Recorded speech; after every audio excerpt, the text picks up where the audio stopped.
सारस और केकद्धा की कहानी। बहुत समय पहले की बात है। एक घने जंगल के बीचों बीच एक बहुत ही सुंदर झील था। उस झील में बहुत सारी मछलियां और केकद्धा भी रहता था। वह सब बहुत खुशी से मिलजुल कर रहते थे। लेकिन हर रोज उस झील के किनारे एक सारस आकर मछलियां पकड़कर अपना पेट पूजा करता था। जब भी सारस झील किनारे आ पहुंचता तब सारे मछलियों के बीच भागा दौड़ी शुरू हो जाता था। ऐसे दिन बीतता गया। धीरे धीरे सारस बूढ़ा और कमजोर होने लगा। पहले की तरह वह शिकार भी नहीं कर पा रहा था। सारस बहुत दुखी होकर झील किनारे बैठ गया। सारस का यह हाल देखकर झील की मछलियां बहुत खुश हुईं। सारे मछली सारस के सामने तैरने लगे, पर सारस ने उन्हें कुछ नहीं किया, सिर्फ बैठा रहा।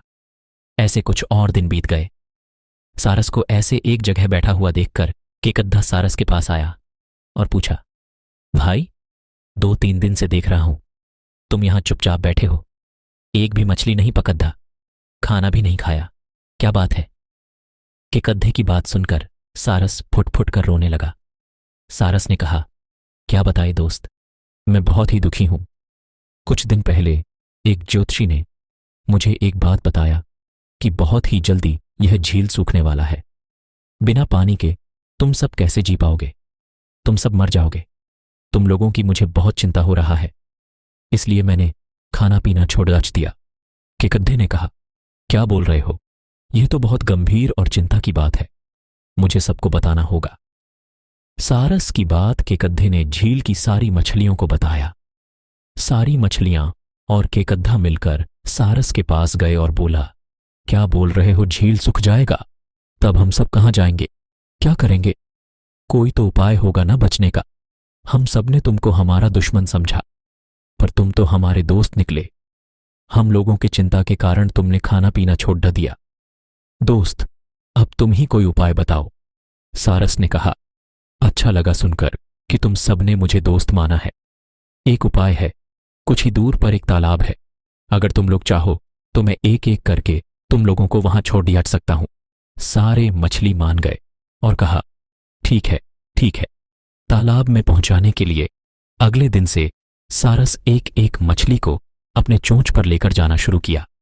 ऐसे कुछ दिन बाद केकद्धे की बारी आई। सारस केकद्धे को लेकर रवाना हुआ। कुछ दूर जाने के बाद केकद्धे ने सारस को पूछा, भाई, यह तालाब और कितना दूर है? केकद्धे की बात सुनकर सारस हंसने लगा और कहने लगा, तालाब? कैसा तालाब?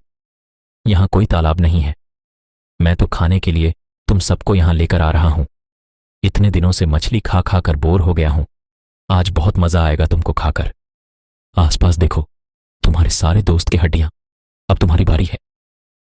यह बोलकर सारस एक बड्ढे से पत्थर पर आकर आ बैठा। सारस की बात सुनकर केकद्धा बहुत गुस्सा हो गया और अपने आप को बचाने के लिए अपने दोनों हाथों से सारस का गला दबा दिया और कुछ देर बाद सारस मर गया।